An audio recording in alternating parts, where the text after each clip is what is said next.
Halo teman-teman sekalian, bertemu dengan saya Anggi Anugrah Daulay dari program studi D3 Penilai PKN STAN. Kali ini kita bertemu dalam serial video pembelajaran pajak pertambahan nilai.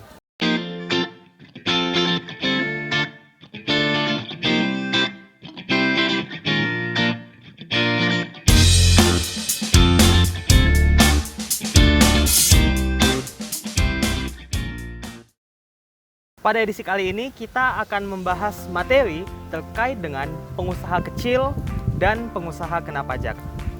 Teman-teman sekalian, jika kita berbicara tentang pajak atas konsumsi, maka tidak lain dan tidak bukan yang kita bicarakan adalah pajak pertambahan nilai. PPN adalah suatu jenis pajak tidak langsung yang dipungut oleh pemerintah pusat atas konsumsi barang dan jasa yang bersifat umum. Dengan kata lain, apabila kita menggunakan barang atau menggunakan jasa, maka kita dikenai pajak yang disebut sebagai PPN. Sebagai contoh misalnya, kalau kita pergi ke minimarket, umpama saja kita mau membeli air mineral ya. Nah, kalau kita membeli air mineral, selain kita membayar harganya, kita juga dikenakan kewajiban membayar apa? Membayar PPN. Nah, selain itu contohnya kita kalau menerima tagihan telepon bulanan nih. Kalau kita menerima tagihan telepon bulanan, kita berarti disuruh untuk ngebayar rekening telepon kita. Nah, di situ juga disebutkan berapa jumlah PPN yang harus kita bayar. Nah, meski PPN merupakan suatu jenis pajak atas konsumsi yang bersifat umum, berdasarkan aturan terdapat syarat-syarat yang menetapkan agar suatu penyerahan itu dapat dikenai PPN atau tidak. Nah, hal ini sebagaimana tercantum di dalam pasal 4 ayat 1 huruf A dan huruf C, tepatnya di bagian penjelasan, di mana di situ diatur bahwa terdapat 3 syarat agar suatu penyerahan dapat dikenai PPN. Nah, apa-apa aja syaratnya? Yang pertama, yang diserahkan adalah barang kena pajak atau jasa kena pajak. Kemudian yang kedua, diserahkan dalam daerah pabean Republik Indonesia. Dan yang ketiga adalah dilakukan dalam rangka kegiatan usaha atau pekerjaan pengusaha kena pajak yang bersangkutan. Nah, ketiga syarat ini bersifat kumulatif nih teman-teman.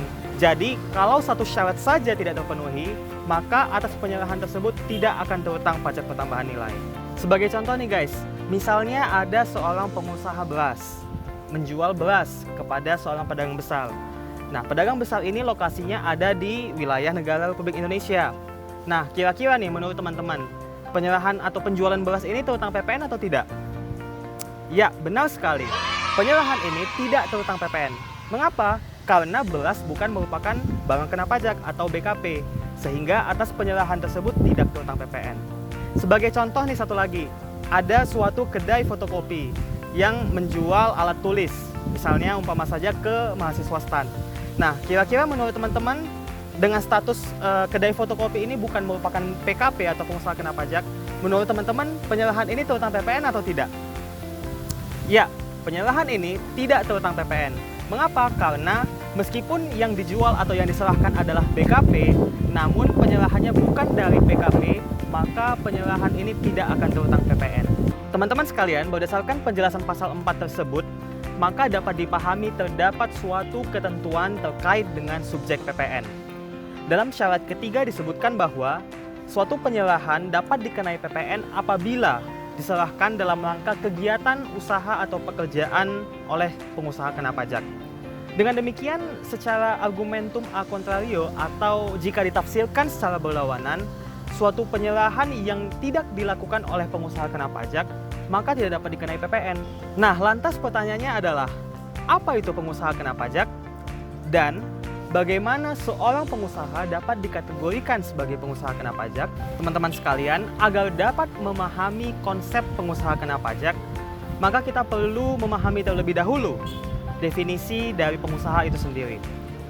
Pengusaha sebagaimana dimaksud dalam pasal 1 angka 14 Undang-Undang PPN tahun 84, yaitu orang atau badan dalam bentuk apapun yang menghasilkan barang, mengimpor barang, mengekspor barang, melakukan usaha perdagangan, memanfaatkan barang tidak berwujud dari luar daerah pabean, melakukan usaha jasa, termasuk mengekspor jasa, atau memanfaatkan jasa dari luar daerah pabean. Pengusaha dapat dikategorikan sebagai pengusaha kecil dan pengusaha kena pajak. Lantas, apa itu pengusaha kena pajak? Menurut pasal 1 angka 15 Undang-Undang PPN 1984, pengusaha kena pajak adalah pengusaha yang melakukan penyerahan barang kena pajak atau jasa kena pajak yang dikenai pajak menurut Undang-Undang PPN. Pengusaha kena pajak perlu dibedakan dengan pengusaha kecil. Nah, hal ini sebagaimana diatur di dalam Peraturan Menteri Keuangan Nomor 197 Tahun 2013. Dalam peraturan tersebut disebutkan bahwa pengusaha kecil adalah pengusaha yang melakukan penyerahan BKP dan atau penyerahan JKP yang memperoleh peredaran usaha atau penerimaan usaha tidak melebihi dari 4,8 miliar rupiah.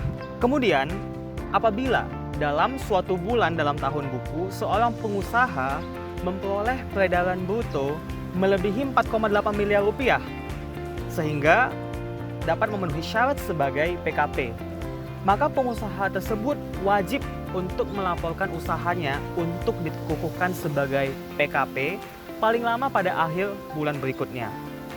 Sebagai contoh, misalnya ada seorang pengusaha, sebut saja namanya Mawar. Nah, Mawar melakukan usaha yaitu jual mukena.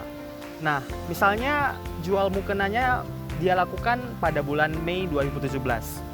Nah, dia mengaku di Instagramnya misalnya telah melakukan penjualan mukena sebanyak 5.000 lembar dengan harga satu lembar mukena adalah seharga umpama saja 3,5 juta rupiah. Maka kalau kita kalikan, Mawar telah memperoleh omset dari penjualan mukena sebesar 17,5 miliar.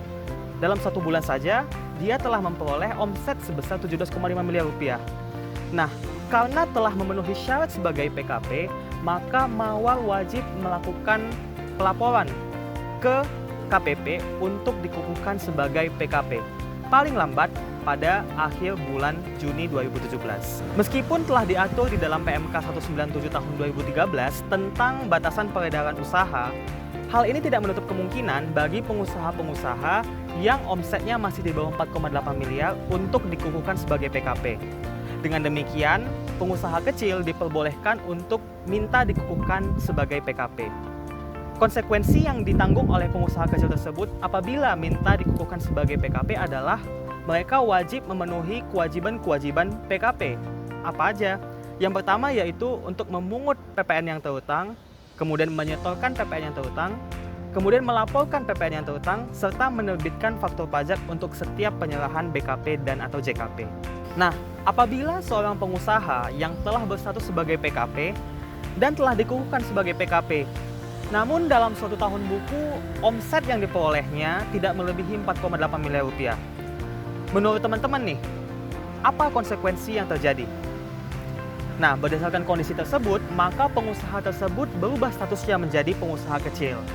Dengan demikian, pengusaha tersebut dapat mengajukan permohonan pencabutan surat pengukuhan sebagai PKP. Teman-teman sekalian, umpama saja ada seorang pengusaha yang telah memperoleh pencabutan pengukuhan sebagai PKP. Nah, ternyata dalam suatu bulan, omset yang diperolehnya melebihi batasan omset untuk pengusaha kecil. Lantas apa konsekuensi yang berlaku? Maka pengusaha tersebut wajib untuk melaporkan usahanya untuk dikukuhkan kembali sebagai PKP, paling lama akhir bulan berikutnya. Teman-teman, dalam rangka penegakan hukum atau law enforcement, maka Undang-Undang Perpajakan kita telah menyiapkan sanksi bagi pengusaha-pengusaha yang tidak melaporkan usahanya untuk dikukuhkan sebagai PKP. Hal ini sebagaimana diatur di dalam Pasal 39 Ayat 1 huruf A Undang-Undang Ketentuan Umum dan Tata Cara Perpajakan atau Undang-Undang KUP. Di situ diatur bahwa setiap orang yang dengan sengaja tidak melaporkan usahanya untuk dikukuhkan sebagai PKP sehingga dapat menimbulkan kerugian pada pendapatan negara, maka dipidana dengan pidana penjara paling singkat 6 bulan dan paling lama 6 tahun.